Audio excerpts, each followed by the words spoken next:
Kur Vjosa Osmani ndau rrugut me LDK-n, e krijoi një nismë politike të veten. Emrin janë gjiti Guxo. Në të i afroi edhe disa personalitete me peshë politike shumë më të pakët se ajo, si puna e Donika Gërvallës, Faton Pecit e Haxhi Audylit. Figura tjera ju bashkuan edhe më pas kësaj nisme, duke bërë atë kogja një subjekt, të cilën më pas e joshin në umbrellën e tij edhe Albin Kurti vetvendosjes. Pas koalicionit të vitit 2021 dhe të tjerëve me 2025, ky i fundit dhe Osmani ndërtuan një partneritet që rezultoi suksesshëm në 3 palë zgjedhje nacionale, me që fituan të gjitha. Fal mbështetjes së madhe nga vetvendosja dhe Kurti, Osmani u zgjodh president e shteti më 2021, ndërsa për shkak të ndalesave kushtetuese ja la partinë Pecit dhe Gërvallës, por teksa kryente detyrën e të parës së shtetit, ish liderja Guxo pati disa mospajtime me Kurtin. Më kritike ishte ajo e 5 marsit kur shefi vetvendosës refuzoi ta propozoj atë për presidente edhe një mandat. Si rrjedhoi, Kurti nuk mundi t'i jap këtë detyrë Glau Konjucës, zgjedhja të cilët u pamundsua në mungesë kurumi, me që opozita e bojkotoi seancën. Një ditë më pas, Osmani nxori dekretin për ta shpërndarë kuvendin, duke u thirrur në obligimet që janë ngarkon kushtetuta. Ky vendim i saj hidhëroi vetvendosjen, e eksponentës së cilës nisë fushat të rreth ndaj presidentes.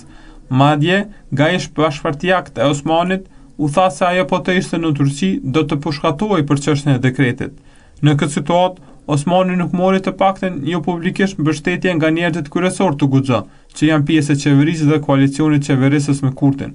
Megjithëse, kjo indiferencë e liderëve të subjektit që kishte themeluar presidentja, shqetësoi disa anëtar të tij. Haxhi Audyli nuk duroi këtë situatë. Në një reagim të papritur, ai njoftoi të hënën se jep dorëheqje nga të gjitha pozitat në Guxo. Sulmet e paskrupullta ndaj presidentës Osmani deri edhe në thirrje për pushkatem, se dhe linqimet publike ndaj saj janë një politikë që do të duhej t'i përkiste së kaluarës së hidhur. Për dallim nga ai, Gërvalla dhe Peci nuk than asnjë fjalë në mbrojtje të ish kryetares së tyre, e cila u kishte ofruar strej më herët kur edhe këta ishin prishur me LDK-n.